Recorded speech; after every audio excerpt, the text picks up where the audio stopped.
اما بعد فاعوذ باللہ من الشیطان الرجیم بسم اللہ الرحمن الرحیم واللہ یہدی من یشاء الا صراط مستقیم صدق اللہ العلی العظیم وصدق رسولہ النبی الحبیب الکریم۔ میرے نہایت پیارے دوستو، مسلمان بھائیو، السلام علیکم ورحمۃ اللہ وبرکاتہ۔ دوستو، آج ہم نے اللہ تعالیٰ کے پیارے کلام والفرقان الحکیم قرآن مجید میں سے جو چھوٹی سی آیت تلاوت کی ہے، اس آیت کا مقصد اور مفہوم بیان کر کے میں آپ سے اجازت چاہوں گا۔ تو اللہ تعالیٰ سے دعا ہے کہ اس چھوٹی سی آیت کا مفہوم اور مقصد آپ کے سامنے صحیح طریقے سے بیان کر سکوں، اور اللہ تعالیٰ مجھے حق بیان کرنے کی توفیق عطا فرمائے اور اس پہ آپ کو اور ہمیں عمل کرنے کی توفیق عطا فرمائے۔ تو اس آیت میں اللہ تعالیٰ نے ہمیں جو چیز بتائی ہے، اس سے پہلے میں آپ کو ایک گزارش کروں کہ میرے دوستو، یہ اللہ کا کلام قرآن مجید والفرقان الحکیم، یہ رب کا سچا اور پاک کلام ہے۔ اللہ کا جتنے بھی اللہ تعالیٰ کے اس قرآن مجید میں حکم ہمارے لیے آئے ہیں، وہ بے شک برحق و سچے ہیں۔ یہ ایک ایمان کی گہرائی کے مطابق ہوتا ہے کہ جس کا جتنا ایمان مضبوط اور قوی ہوتا ہے، وہ اللہ کی کہی ہوئی بات پہ اتنا گہرائی سے عمل کرتا ہے اور اس کو گہرائی سے اپنے دل میں جگہ دیتا ہے، کیونکہ اللہ رب العالمین نے فرمایا ہے کہ میں پورے عالم کا رب ہوں۔ اس میں پوری خدا کی کائنات آ گئی، جتنی بھی اللہ نے دنیا بنائی ہے اس سب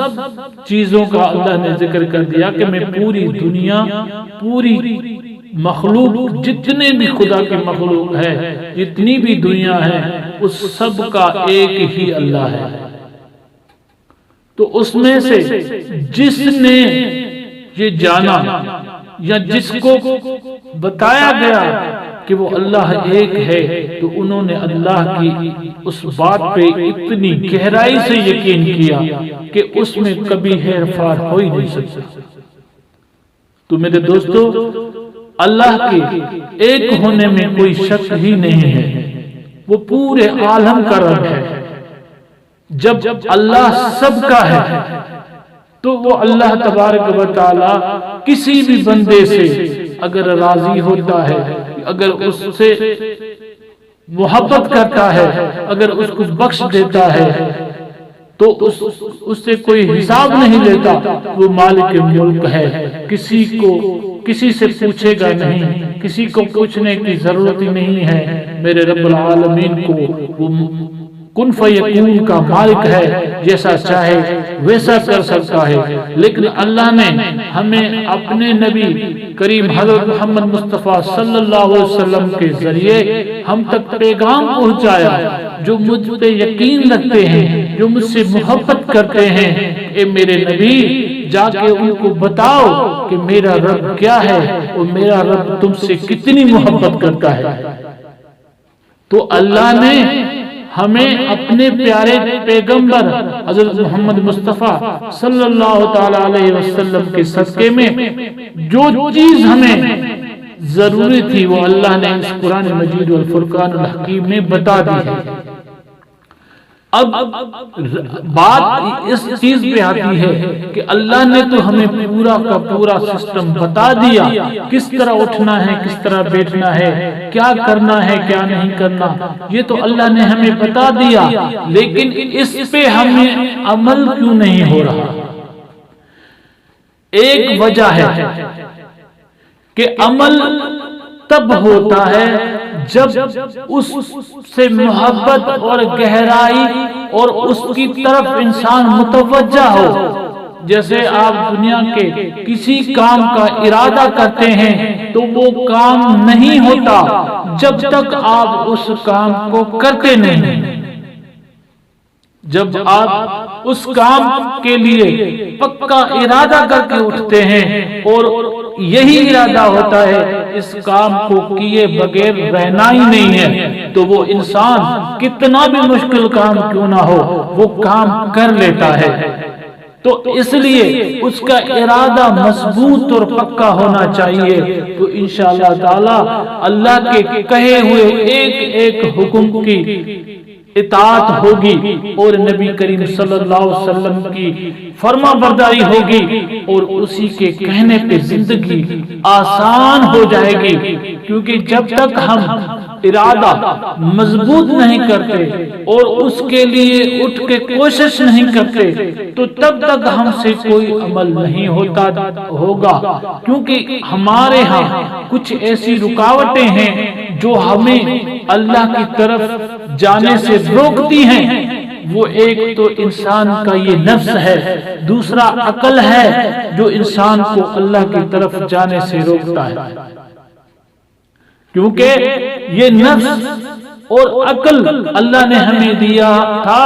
کہ تم اس پہ سوار ہو جاؤ، لیکن آج الٹا ہو گیا ہے کہ ہم پہ یہ ہمارا نفس اور ہمارا عقل ہمیں پہ سوار ہو گیا ہے، جس طرح وہ کہہ رہا ہے اسی طرح ہم کر رہے ہیں۔ لیکن اللہ تبارک و تعالیٰ نے ہمیں اس پہ سوار ہونے کے لیے بھیجا تھا، لیکن یہ چیزیں ہم پہ سوار ہو گئی ہیں۔ تو یہ بھی بڑے طاقتور ہیں دوستو، ایک عقل اور ایک انسان کا نفس جب تک یہ مات نہیں کھاتا، جب تک یہ قابو میں نہیں آتا، تب تک یہ ہمیں الٹے چھٹے کام کراتا رہے گا۔ کیوں کہ یہ نہیں چاہتا کہ کسی مشکل میں جاؤں، کسی تکلیف والا کام کروں، تو پھر آپ کو اور ہمیں اندر ہی اندر سے یہ بتائے گا کہ کیا تم نے گناہ کیے ہیں، کیا تمہارے اندر خرابی ہے، وہ آپ کو خرابی نہیں دکھائے گا اور آپ کو اپنی خرابی دیکھنے میں ہرگز نہیں آئے گی، کیونکہ ہم جب تک شیشے کے سامنے نہیں آئیں گے، اور وہ شیشہ ہے ہمارا دین، جو ہمیں نور سے منور کرتا ہے، ہمارے سینوں کو دھوتا ہے۔ جب ہمارے سینے صاف ہوتے ہیں تب ہمیں اپنے گناہ نظر آتے ہیں، تب ہمیں اپنے رب کی یاد آتی ہے، تب ہم اللہ کی طرف رجوع ہوتے ہیں اور نبی کریم صلی اللہ علیہ وسلم کی فرما برداری آسان لگتی ہے۔ کیونکہ جب تک ہم آئینے کے سامنے نہیں آئیں گے، دین کی طرف نہیں آئیں گے، تو وہ نور کہاں سے ملے گا؟ سورہ بقرہ میں اللہ نے فرمایا ہے کہ میں نے ان کو اندھیرے سے نکال کے روشنی کی طرف لایا ہوں۔ تو وہ کیا ہے، کون سی اس چیزیں ہیں جو ہمیں اندھیرے سے نکال کے روشنی کی طرف لے آتی ہیں؟ وہ اللہ کی فرما برداری ہے، اللہ کی طلب ہوتی ہے، اللہ سے ہم اٹھتے بیٹھتے سچی دل سے مانگتے ہیں کہ یا اللہ ہمیں سیدھے راستے پہ چلا، کیونکہ اللہ نے جو ہمیں بتایا ہے، اللہ نے جو ہمیں سکھایا ہے، وہی صحیح راستہ دکھا سکتا ہے۔ لیکن کیا ہے کہ ہمیں اس طرف متوجہ ہونے کی ضرورت ہے، اس دل کی گہرائی سے۔ جب تک اس دل کی گہرائی سے اللہ کی طرف متوجہ نہیں ہوتے تب تک اس نفس اور عقل کے پیچھے ہوں گے اور یہ ہم پہ سوار ہوگا اور وہی کام کرائے گا جو عقل اور نفس چاہتا ہے۔ تو میں آتا ہوں اس قرآن مجید والفرقان الحکیم کی آیت پہ جو میں نے شروع میں تلاوت کی تھی۔ اللہ فرماتا ہے واللہ یہدی من یشاء الا صراط مستقیم۔ اللہ فرماتا ہے اللہ تعالیٰ جسے چاہے سیدھی راہ دکھا دیتا ہے، کیونکہ اللہ چاہتا ہے تو جس کو چاہے سیدھی راہ دکھاتا ہے۔ لیکن اس کا مقصد اور مفہوم یہ ہے کہ اگر تیرا اور میرا ارادہ ہے کہ اللہ تعالی ہمیں راہ دکھائے، اللہ تعالی ہمیں اپنے پاس بلائے، تو جب تک ہم اللہ سے مانگیں گے نہیں، اللہ سے سیدھا راستہ نہیں مانگیں گے، تب تک ہمیں راہ نہیں ملنی۔ اسی طرح اس عقل اور نفس کی غلامی میں زندگی گزر جائے گی، اور یہ نفس اور عقل کبھی بھی نہیں چاہے گا کہ تم اللہ اور اس کے رسول کی سچی فرمانبرداری کرو، لیکن جو تمہارے اندر اور میرے اندر جو اللہ نے روح بھیجی ہے، اس روح کی ضرورت ہے، اس روح کی ضرورت ہے کہ وہ اللہ کی بندگی کرے، اللہ کے قریب ہو، وہ اللہ کی مہربانیاں اس پہ ہوں جو اللہ نے اس پہ کی تھی، اور اسی لیے وہ تڑپتا ہے، اندر میں تڑپتا ہے کہ کب مجھے اس نفس اور عقل سے آزادی ملے گی کہ میں اللہ کے پاس جاؤں۔ اس لیے اللہ تعالیٰ نے بار بار فرمایا ہے کہ مجھ سے سیدھا راستہ مانگو، اہدنا الصراط المستقیم، اللہ فرماتا ہے مجھ سے سیدھا راستہ مانگو۔ دیکھیں انسان نماز پڑھ رہا ہے، اللہ کے قریب جا رہا ہے، پھر بھی اللہ ہمیں سکھا رہا ہے اور بتا رہا ہے اور کہہ رہا ہے کہ مجھ سے سیدھا راستہ مانگو، اور ان کا مانگو جس پہ میں نے اپنا فضل کیا ہے، اور ان کا راستہ نہیں مانگو جس پہ میں نے غضب کیا ہے۔ تو اللہ تعالی ہمیں بلاتا ہے، جب تک اس کی طرف نہیں آتے، اس کی طرف متوجہ نہیں ہوتے، پکا ارادہ نہیں کرتے، تو تب تک ہم کامیاب نہیں ہو سکتے اور اس راہ پر نہیں آ سکتے، کیونکہ ہم ایک چیزوں میں جکڑے ہوئے ہیں، وہ نفس اور یہ عقل ہے جو جکڑا ہوا ہے ہمیں اس نے، اور وہ آزاد ہونے ہی نہیں دیتا۔ تو جب تک وہ آزاد ہمیں نہیں ہونے دے گا تو ہم اللہ تعالیٰ کی طرف کس طرح پہنچیں گے؟ جیسے اللہ نے فرمایا میں اس کو راستہ دکھاتا ہوں، وہی راستہ دکھانے والا ہے، لیکن دوستو اس کے لیے ہمارے ارادے کو دیکھتا ہے کہ کون ہے وہ ایسا شخص، کون ہے وہ انسان جو مجھ سے سیدھا راستہ مانگتا ہے۔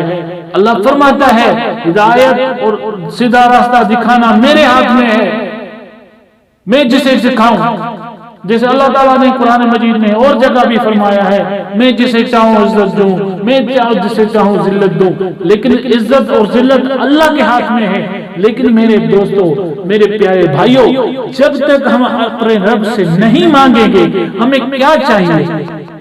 ہمیں عزت اگر چاہیے تو اللہ کے ہاتھ میں ہے، تو ہم اس سے جب تک مانگیں گے نہیں، اس کی طرف متوجہ نہیں ہوں گے تو عزت نہیں مل سکتی۔ بھلے دنیا کی ہر چیزیں آزما لو، بھاگو دنیا میں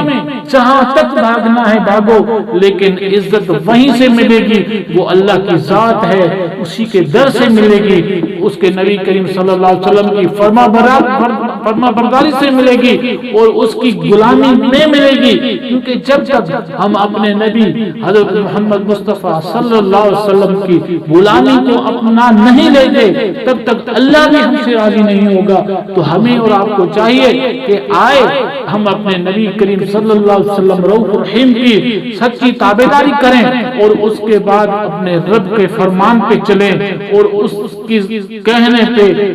اپنی زندگی بسر کریں۔ تو اللہ تعالیٰ سے دعا ہے کہ اللہ تعالیٰ آپ کو اور ہمیں سیدھی راہ دکھائے اور اپنی طرف بلائے، اور اللہ تعالیٰ آپ کو اور ہمیں عمل کرنے کی توفیق عطا فرمائے۔ وآخر دعوانا الحمدللہ یا رب العالمین۔